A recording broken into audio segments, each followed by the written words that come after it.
آپ اہل بیت کے جتنے فضائل، ان کے مصائب سارے بیان فرمائیں۔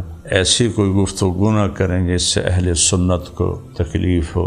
صحابہ کے بارے میں اس طرح باتیں کرنا، جس سے میں اہل سنت بھائیوں کو کہہ رہا ہوں، ہمارے خطبوں میں تقریروں میں ایسی بات نہ آئے جس سے اہل تشیع بھائیوں کو تکلیف ہو۔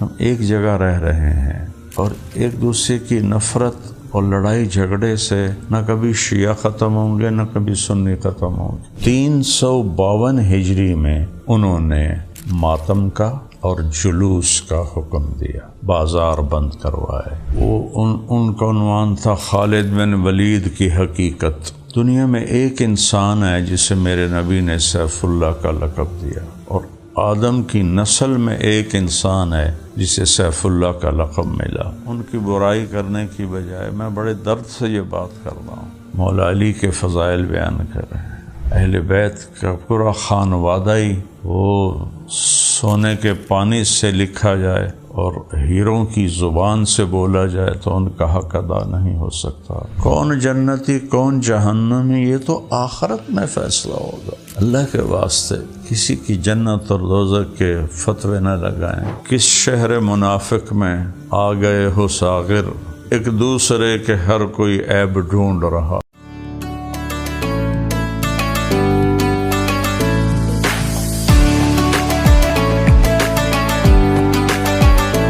السلام علیکم ورحمۃ اللہ وبرکاتہ۔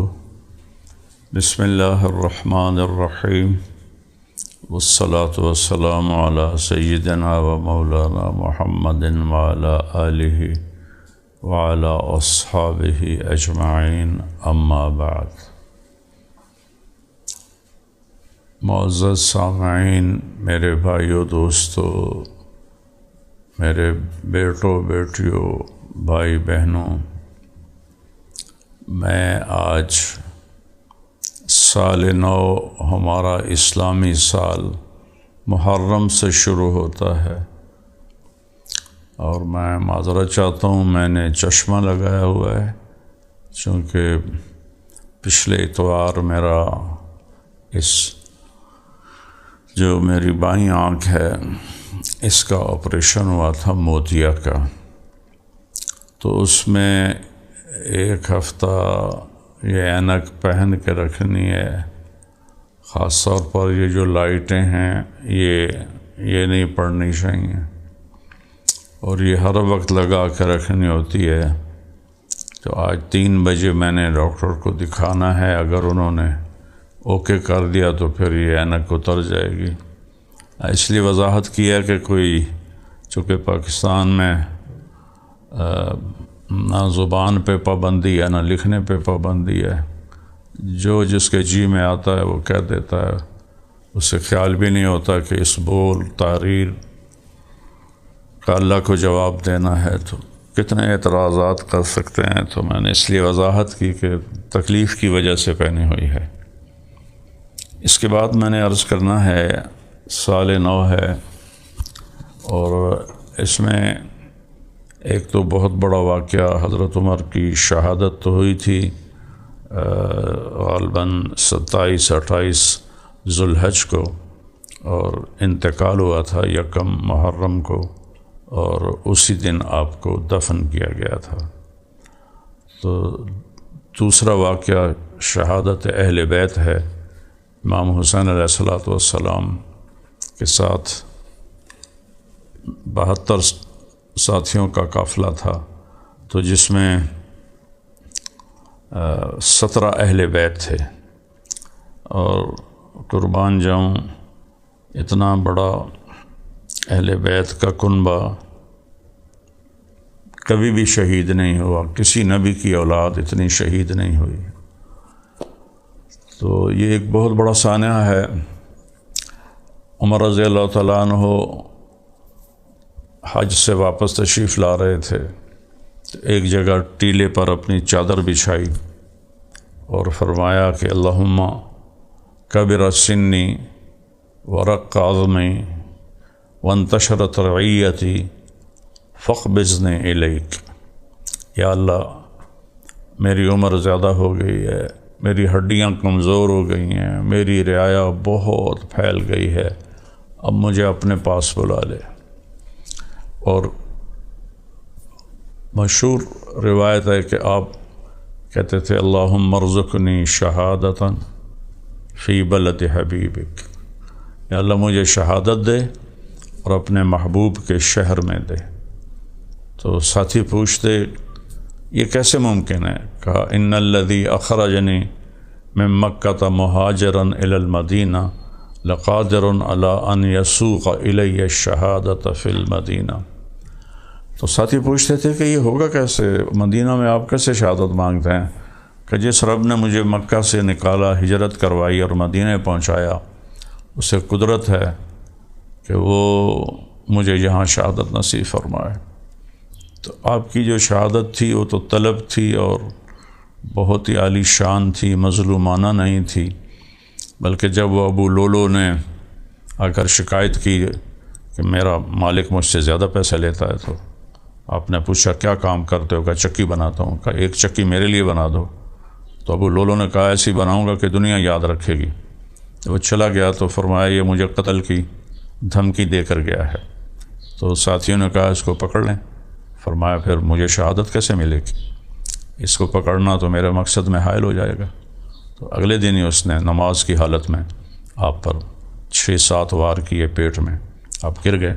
عبد الرحمن بن عوف آگے کھڑے ہو کر نماز پڑھائی تو انہوں نے فوراً پوچھا سلام پھرنے کے بعد میرا قاتل کون ہے؟ کہا جی وہ مجوسی ہے۔ کہا یا اللہ تیرا شکر ہے تو نے کسی مسلمان کے ہاتھ میری شہادت نہیں لکھی تھی، میری موت نہیں لکھی تھی۔ ابو لولو کو پکڑ لیا چادر اس پر ڈال کے، تو اس نے خودکشی کر لی اور اپنے آپ کو خنجر مار لی۔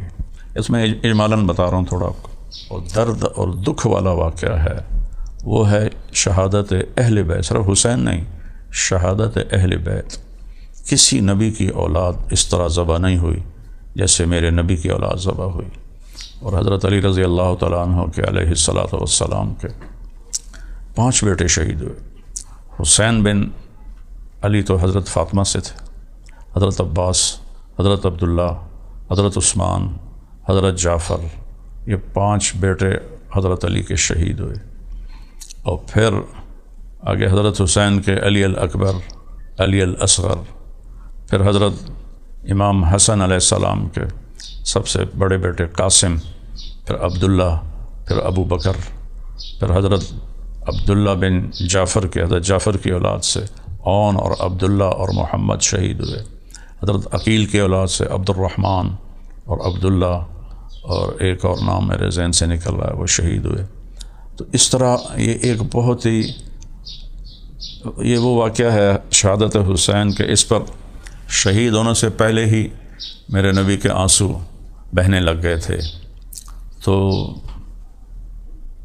ان پہ رونا دھونا یہ شروع سے چلا آ رہا ہے۔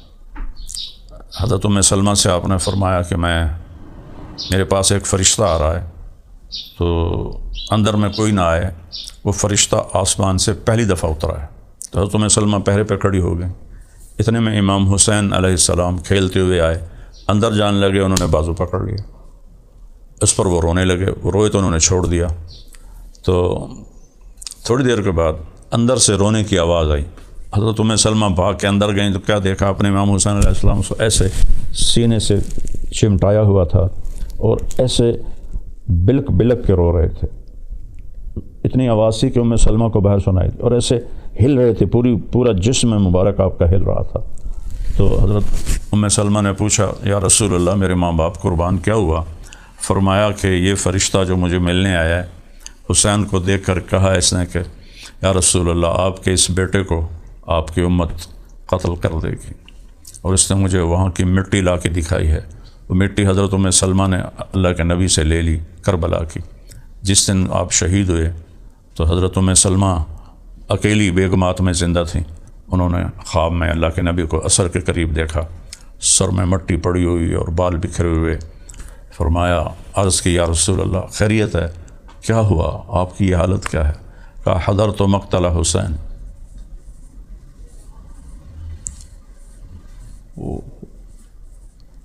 ام سلمہ اپنے حسین کو قتل ہوتے دیکھ کے آ رہا، تو حضرت ام سلمہ کی آنکھ کھل گئی.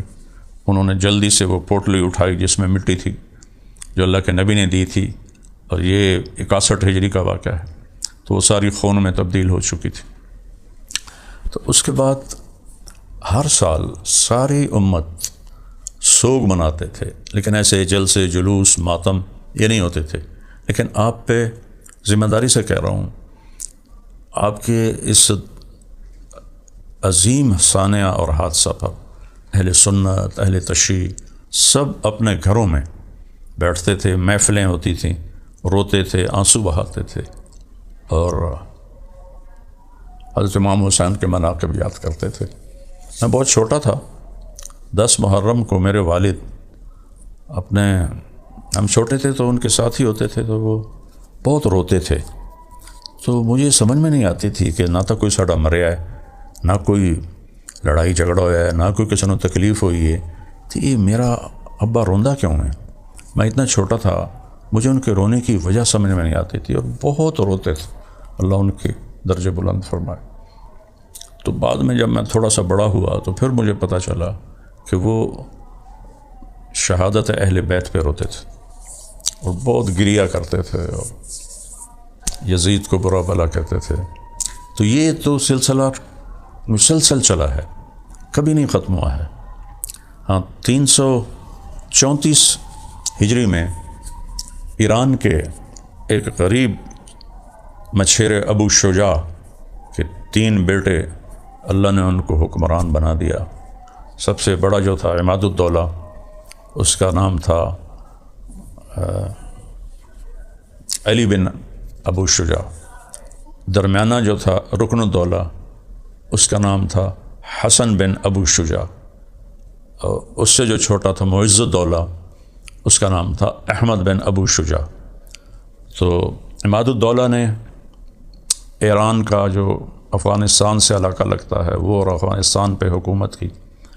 جو ان سے چھوٹے تھے حسن بن ابو شجاع، انہوں نے وسط ایران میں حکومت قائم کی، اور سب سے چھوٹے جو تھے احمد معز الدولہ، وہ بغداد پہ قابض ہوئے.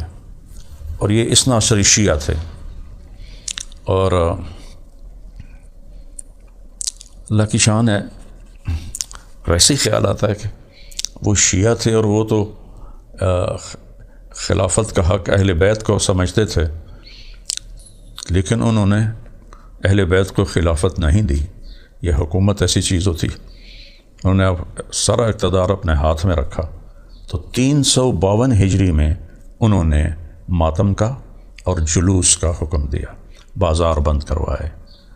اور 352 سے لے کر 1510 میں صفوی خاندان حکمران بنا. اسماعیل صفوی ایک بہت بڑے اہل سنت بزرگ کا بیٹا تھا، لیکن سیاست میں آ کے اقتدار ملا تو پھر عثمانیوں کی ضد میں یہ شیعہ ہو گیا.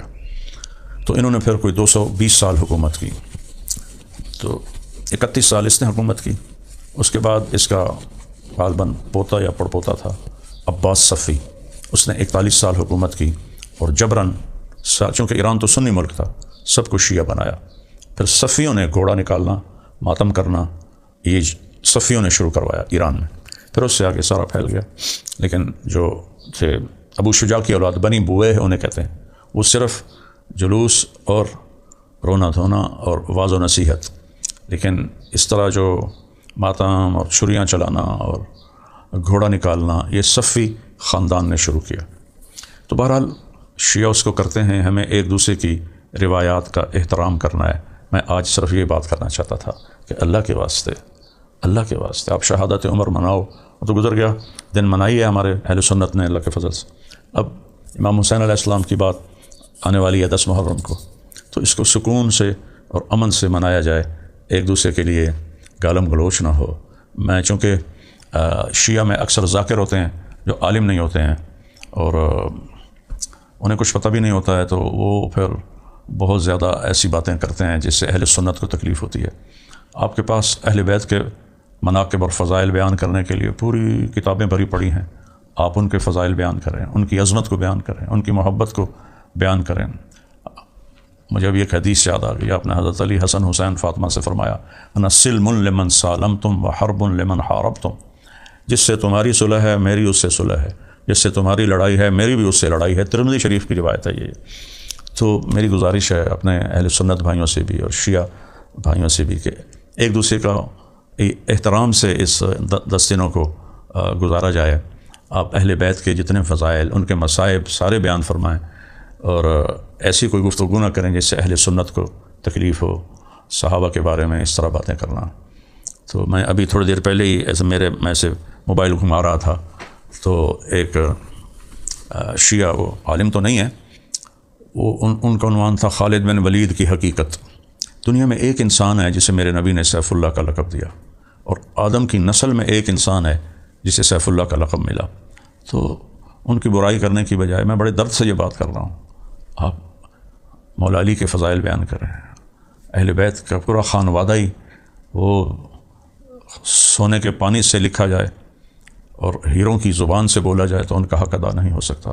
اللہ کا فضل ہے، میرا سارا سال محرم ہوتا ہے، میں اہل بیت کے مناقب بیان کرتا ہوں، ان کے فضائل بیان کرتا ہوں، ایمان کا حصہ سمجھ کے بیان کرتا ہوں۔ کبھی میں 1 روپے کا روادار نہیں ہوں کہ میں کہوں کہ مجھے اتنے پیسے دو، یا میں بیان کروں تو کوئی مجھے آ کے پیسے دے کے آپ نے اہل بیت کی شان بیان کی ہے۔ مجھے ایک شیعہ بھائی کا فون بھی آیا، کئی سال پرانی بات ہے، کہ آپ ہماری 10 مجلسیں پڑھ دیں، ہم آپ کو خوش کر دیں گے۔ تو خوش کرنے کا مطلب آپ سارے سمجھتے ہیں کہ یعنی آپ کو تھبی پیسے نہیں دیں گے۔ تو میں نے اسے کہا یار خوش تو میں پہلے ہی ہوں، اللہ نے مجھے پہلے ہی ایک اچھے گھر میں پیدا کیا ہے، مجھے پیسے کی کمی کوئی نہیں ہے، میں اہل بیت کو بیان کرتا رہوں گا اور صلہ میں وہاں جا کے لوں گا، یہاں آپ لوگوں سے کیا لینا۔ تو میری ذاکرین سے بھی، علماء سے بھی یہ گزارش ہے کہ آپ مصائب اہل بیت بیان کریں، شہادت اہل بیت بیان کریں، فضائل اہل بیت بیان کریں، لیکن کوئی ایسی بات نہ ہو جس سے اہل سنت کو تکلیف ہو۔ جیسے میں اہل سنت بھائیوں کو کہہ رہا ہوں کہ بھائی کوئی ہمارے خطبوں میں، تقریروں میں ایسی بات نہ آئے جس سے اہل تشیع بھائیوں کو تکلیف ہو، کہ ہم ایک جگہ رہ رہے ہیں اور ایک دوسرے کی نفرت اور لڑائی جھگڑے سے نہ کبھی شیعہ ختم ہوں گے نہ کبھی سنی ختم ہوں گے، البتہ بے گناہ قتل ہوتے رہیں گے۔ کتنے ہزاروں بے گناہ اہل سنت کے قتل ہوئے، کتنے ہزاروں بے گناہ اہل تشیع کے قتل ہوئے، اور آخر میں نتیجہ کچھ بھی نہیں نکلا۔